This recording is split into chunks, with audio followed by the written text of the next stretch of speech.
ke dalam 5 langkah yang insya Allah mudah-mudahan pagi ini kita diskusikan ya sehingga teman-teman menjadi lebih paham. Ini saya sangat menuntut sekali semua teman-teman, semua peserta ini mengikuti benar satu persatu, slide per slide yang akan saya jelaskan di sini. Sebab kalau tidak nanti missing atau terlewatkan satu slide, teman-teman nanti akan mungkin akan kurang sempurna pemahamannya ya. Oke, langkah pertama ya, langkah pertama. Sebelum saya masuk ke langkah pertama, ini semua teman-teman masih bisa mendengarkan suara saya? Masih ya? Masih ya? Alhamdulillah. Masih, Bapak. Masih. Sangat jelas. Sangat jelas. Siap. Oke. Tolong di-mute lagi. setelah jelas gitu tolong di-mute lagi gitu ya. Oke, langkah pertama, pahami dan pelajari outline generik dalam penyusunan laporan. Nah, ini berlaku untuk seluruh susunan laporan ya, berlaku untuk seluruh format laporan ya. Berlaku untuk seluruh format laporan, maka teman-teman harus memahami outline generik ini. Outline generik ini minimal terdiri dari 4 bab ya. Outline penyusunan laporan kegiatan perencanaan pembangunan ini bersifat generik, bersifat umum, berlaku untuk seluruh format laporan kegiatan perencanaan. Ya, nah ini pendahuluan. Bab 1 pendahuluan ini untuk format policy brief, ya itu untuk format policy brief itu minimal ada 2 subbab. Ada 2 subbab, yaitu subbab latar belakang dan subbab penjelasan urgensi. Ya, subbab latar belakang minimal terdiri dari 3 hal. Ya, subbab latar belakang minimal terdiri dari 3 hal penjelasan. Ya, yang pertama adalah penjelasan mengapa Anda membuat laporan ini. Jadi menjawab pertanyaan mengapa Anda membuat laporan ini, ya, mengapa? Misalkan karena saya memperoleh disposisi, karena saya mengerjakan tugas sesuai lampiran SKP, karena saya mengerjakan tugas sesuai surat tugas, karena saya mengerjakan surat tugas sesuai surat keputusan bupati, karena saya mengerjakan tugas sesuai kesepakatan dengan pimpinan. Nah, begitu ya. Jadi yang pertama adalah menjawab mengapa, latar belakang. Kemudian di latar belakang juga yang kedua, selain mengapa adalah substansi apa yang menjadi latar belakang sehingga tulisan Anda ini penting Anda buat. Substansi apa? Misalkan saya Randy R. Wiatnolo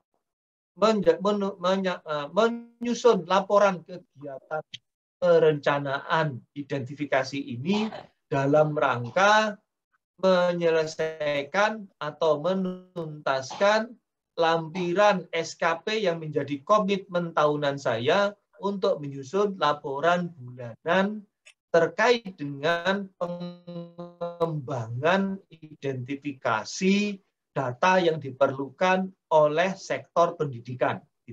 Nah, itu ya mengapanya. Kemudian substansi apa? Sejauh ini sektor pendidikan merupakan sektor yang penting karena sektor pendidikan memperoleh alokasi anggaran 20% dari APBN. Oleh sebab itu, sektor pendidikan sangat penting untuk sejak awal penulis identifikasikan kebutuhan data-datanya dalam rangka penyusunan rencana sektor pendidikan. Nah, ya. Jadi sektor pendidikannya dijelaskan kenapa Anda menulis laporan ini.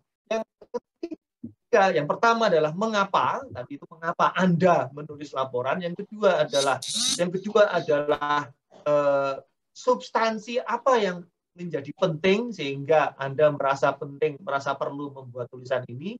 Kemudian yang ketiga adalah masih di dalam latar belakang. Yang ketiga adalah bagaimana cara Anda untuk sementara menjawab persoalan yang ada ya untuk sementara menjawab persoalan yang ada latar belakang.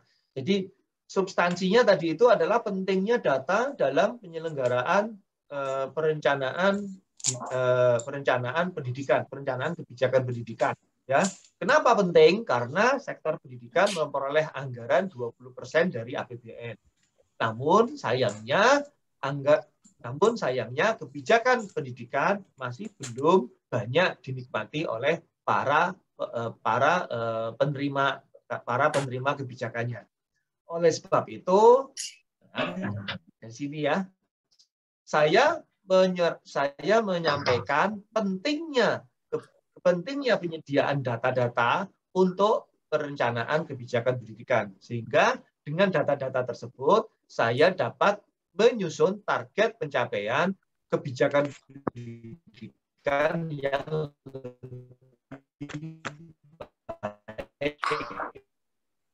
di tahun anggaran 2023. Nah, gitu latar belakang ya. Jadi paling penting atau yang utama ya, rangka utama dalam latar belakang. Yang pertama adalah mengapa Anda membuat laporan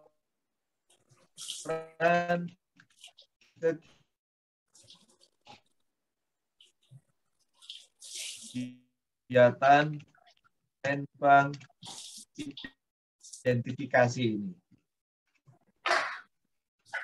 Ya. Yang kedua adalah substansi penting apa yang menyebabkan Anda menulis laporan ini. Kemudian yang ketiga adalah permasalahan dan solusi sementara apa yang Anda gagas dalam laporan ini. Ya. Nah, ini kerangka utama dalam latar belakang. Ya. Kemudian setelah Anda bisa membuat kerangka utama dalam latar belakang ini, ya, tentu Anda berikutnya adalah 1.2 penjelasan urgensi. Ya. Penjelasan urgensi. Kalau yang pertama tadi itu, kalau yang 1.1 adalah latar belakang. Ya. Nah, apa yang harus ada dalam latar belakang? Minimal 3 ini. Kerangka utama dalam latar belakang. Ya. Minimal 3 ini. Kemudian, penjelasan urgensi. Ya. Kerangka utama dalam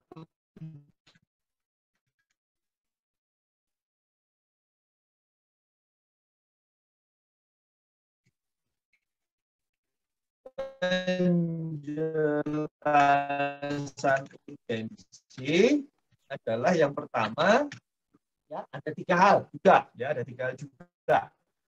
Kerangka utama dalam penjelasan urgensi ini ada 3 hal juga. Yang pertama adalah, maaf bos, menjelaskan, suaranya putus-putus.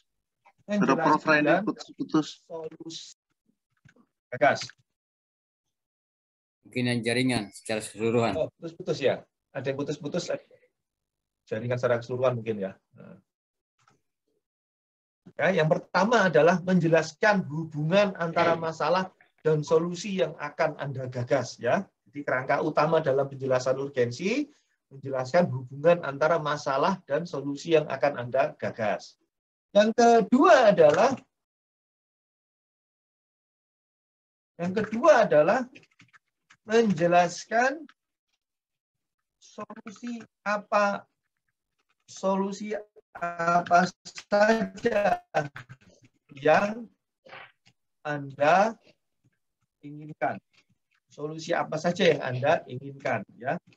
Minimal 3 solusi, ya. Minimal 3 solusi di sini. Yang ketiga adalah menjelaskan manfaat, menjelaskan tujuan dan manfaat dari solusi yang Anda gagas. Ya.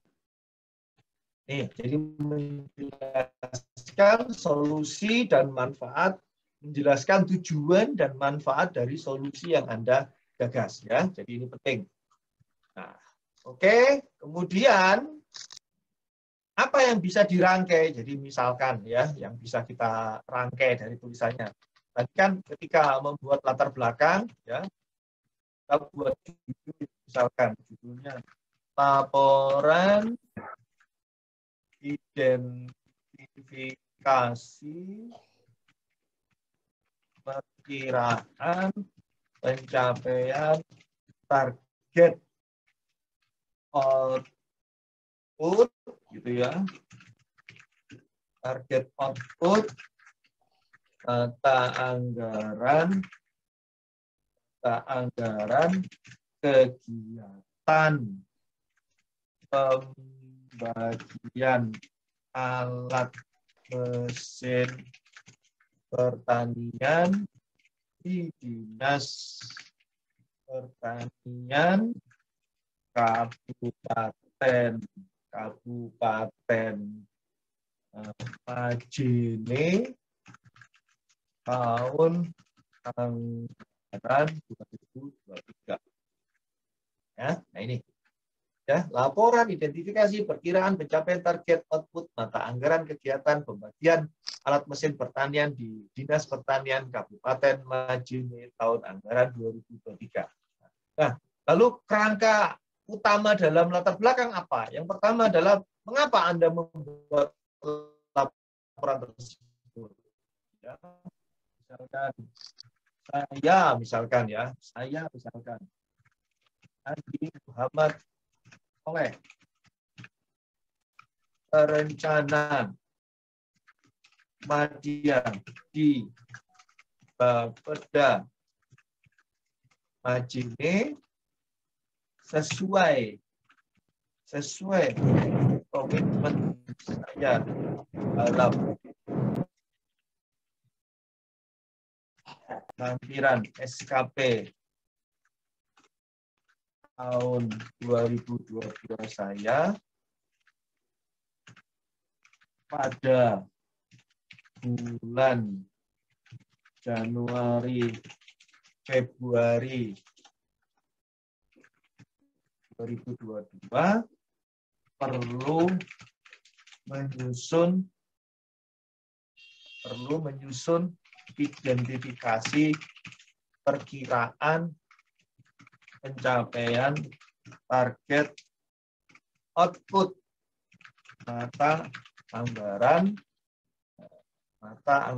kegiatan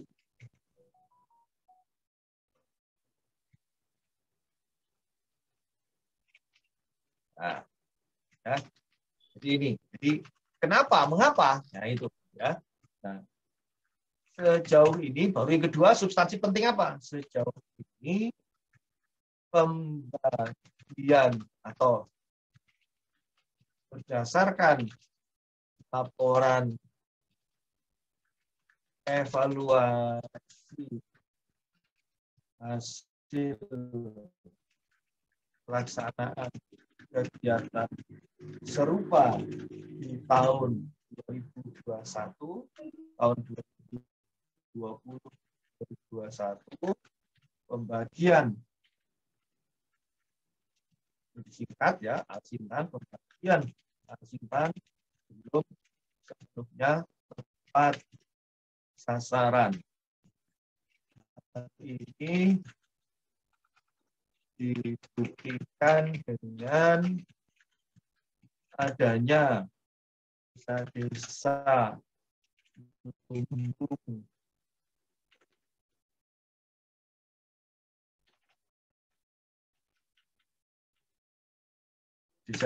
lumbung padi yang tidak maksimal produktivitas lahannya. Nah, ya, ini poin yang kedua. Substansi penting apa yang menyebabkan Anda membuat tulisan ini? Ya. Nah, sehubungan dengan hal tersebut, ya, sehubungan dengan hal tersebut atau sehubungan dengan latar belakang tersebut, maka kami Dinas Pertanian menyelenggarakan rapat yang membahas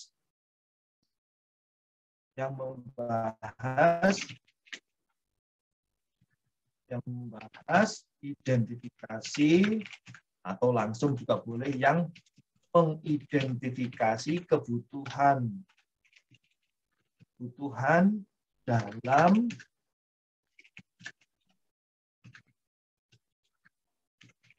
bahas kebutuhan kebijakan dalam pembagian alsimpan yang lebih tepat sasaran bagi desa-desa lumbung pangan di Kabupaten Majene di tahun 2023 mendatang. Ini ya. Ini apakah teman-teman bisa ngelihat ini apa namanya contoh saya ini? Bisa sekali. Alhamdulillah bisa. Alhamdulillah. Bisa, Pak. Bisa, Pak. Alhamdulillah. Bisa, Bapak. Nah, ini jadi satu paragraf itu menjelaskan 3 poin dari latar belakang ini ya. Latar belakang ini ada satu paragraf seperti ini. Nah, cukup. Nanti silakan teman-teman bisa tambahi ya. Teman-teman bisa lengkapi dengan tabel ya, tabel pembagian alsintan di Majene. Bagian alsintan di Majene tahun 2020-2021 ya. Boleh 1 tahun 2020 saja, boleh 2021 saja, boleh silakan ya. Ya, ini teman-teman bisa lengkapi dengan tabel. Misalkan tabelnya seperti ini ya. Misalkan tabelnya seperti ini ya. Nomor ini desa ini kebutuhan alsintan 2020 ini pembagian alsintan 2021 itu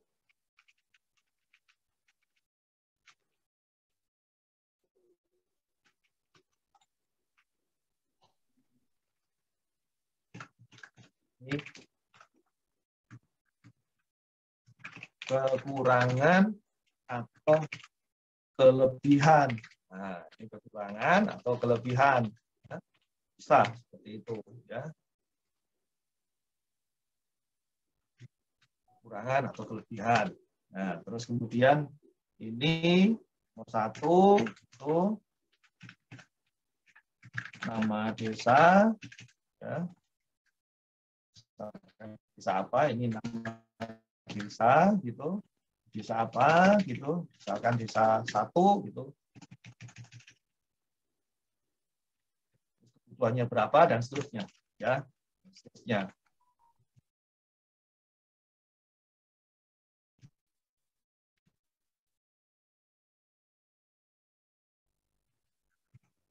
Oh, jangan. Saya foto-foto saja.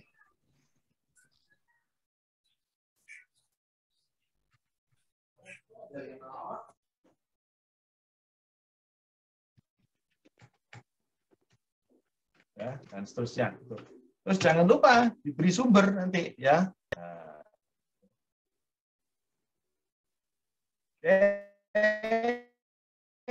Ini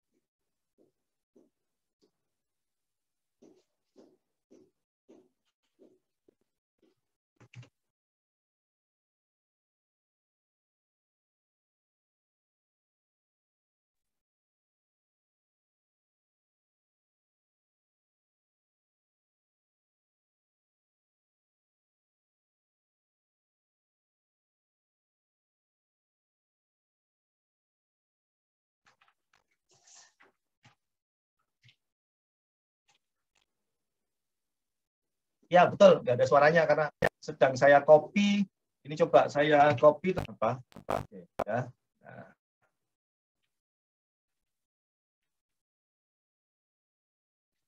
Karena rupanya ini Zoom yang ini Zoom yang dari panitia ini dibatasi jumlah hurufnya, sehingga saya tidak bisa menulis. Nah, ya, sumber.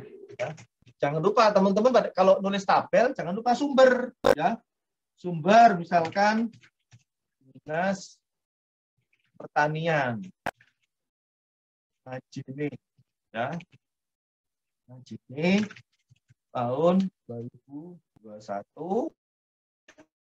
Ya, sumber ya sini laporan evaluasi pelaksanaan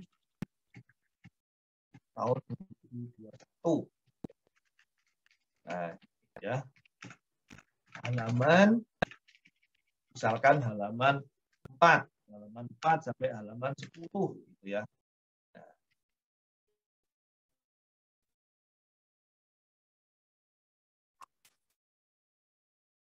Nah, ini jangan lupa teman-teman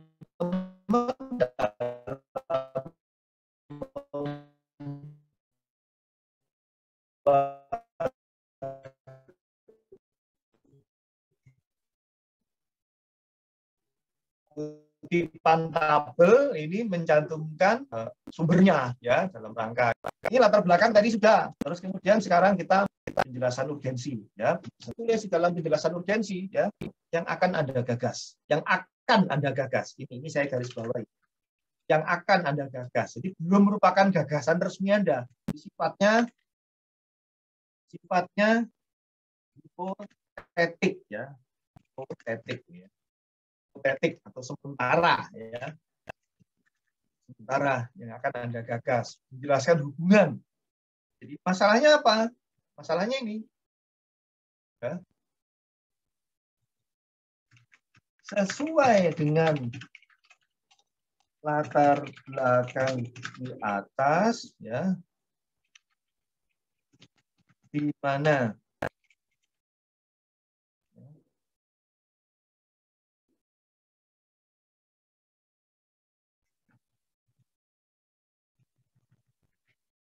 ya, sesuai dengan latar belakang di atas, di mana permasalahan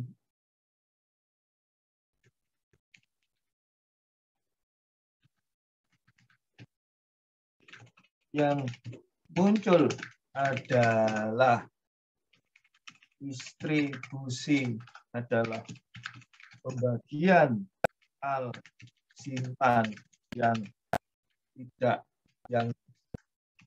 kurang tepat sasaran, maka saya mengajukan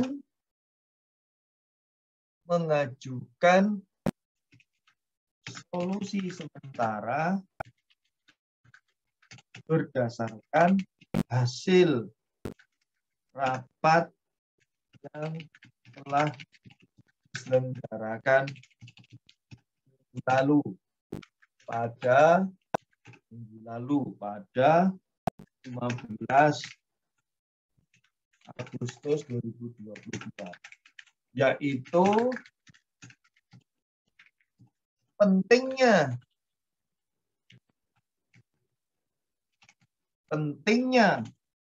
data awal kebutuhan alsintan yang diverifikasi oleh aparat desa. Juga pentingnya ya, maka pentingnya ya, misalkan Anda apa namanya punya tiga solusi gitu ya. Pentingnya data awal kebutuhan alsintan yang diverifikasi oleh aparat desa. Yang kedua, pentingnya peta sebaran alsintan yang sudah ada di setiap desa dan juga misalkan gitu pentingnya tim pengawas pembagian alsintan, tim pendamping yang melakukan pengawasan pembagian alsintan di setiap desa.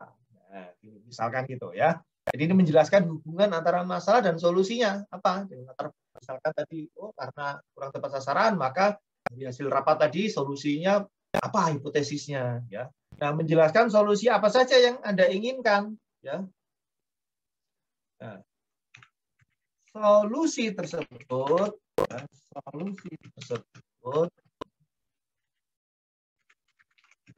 menjadi usulan sementara yang menjadi harapan.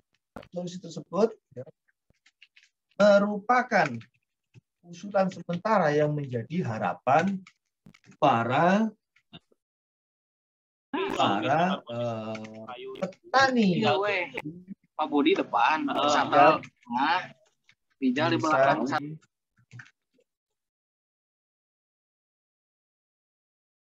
Majene. Nah, ini. Kemudian solusi tersebut merupakan usulan sementara yang menjadi harapan para petani di setiap desa di Majene, ya, dengan tujuan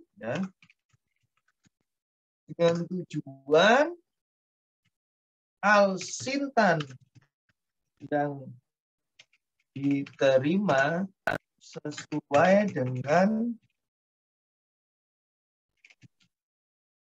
kebutuhan dan sesuai dengan jumlah kebutuhan, ya, selaras dengan permintaan dan sesuai dengan jumlah yang dibutuhkan.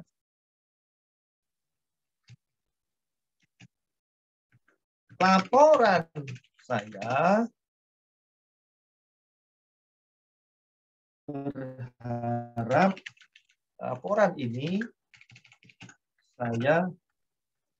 dengan laporan ini saya berharap dapat memberikan masukan kepada pimpinan dalam rangka penyusunan jumlah alsintan sesuai spesifikasi teknis, sesuai jumlah dan sesuai standar dan sesuai permintaan. Nah, ya, ini penjelasan urgensi seperti ini contohnya. Oke, ini saya pindahkan di kolom chatting ya.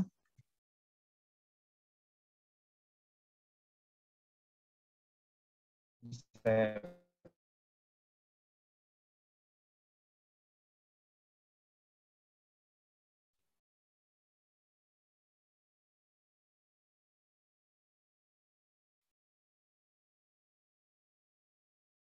pindahkan di kolom chatting ya, supaya teman-teman juga bisa mengambil contoh nanti. Bisa.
dengan laporan ini, saya berharap, wah ini rupanya benar-benar batasi ini ya, jumlah huruf yang bisa diketik. Jumlah huruf yang diketik ini dibatasi. Harusnya nggak usah dibatasi, sehingga nggak bisa diketik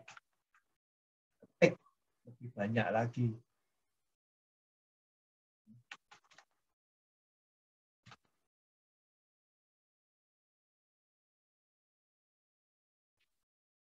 Oke.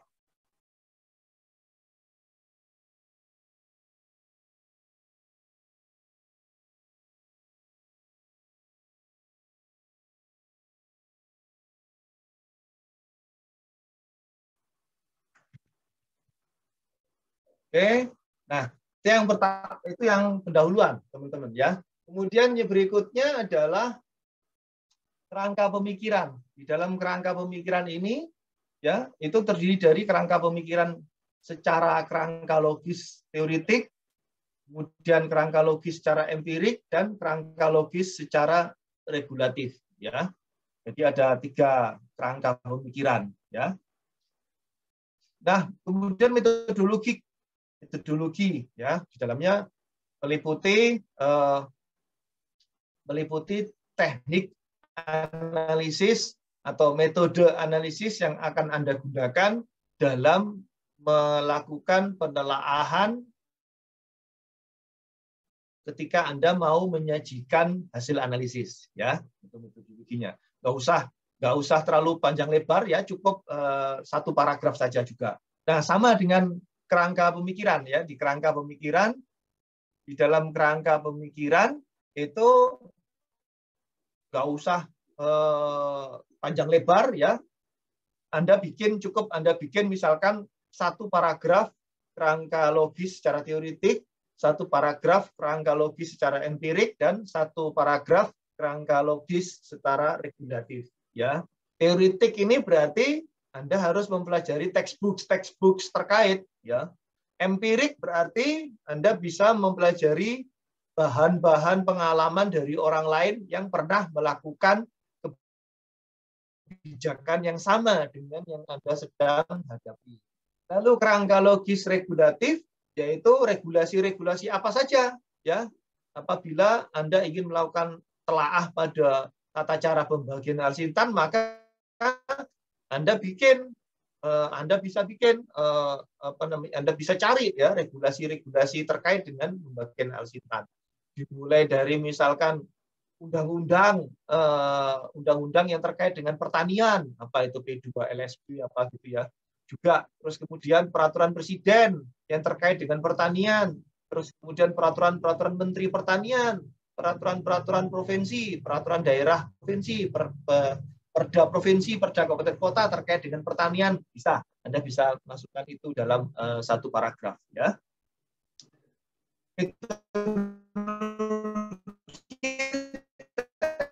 Ini sudah saya sampaikan, cukup 1 paragraf juga, ya. Kemudian bab 3, analisis dan hasil analisisnya, itu terdiri dari dan subbab hasil analisis dan penutup yang terdiri dari minimal 2 untuk kesimpulan, dan yang kedua adalah rekomendasi kebijakan. Jadi bab-bab di sini penting Anda ingat, ya, harus Anda ingat, dan bahkan harus menjadi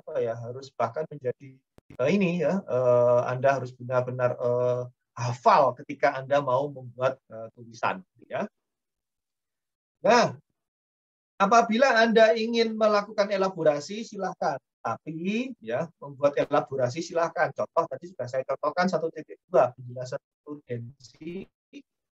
Kalau dielaborasi itu bisa menjadi 1.2 identifikasi masalah, 1.3 tujuan penyelesaian masalah, 1.4 manfaat masalah, 1.5 sistematika penulisan makalah, ya.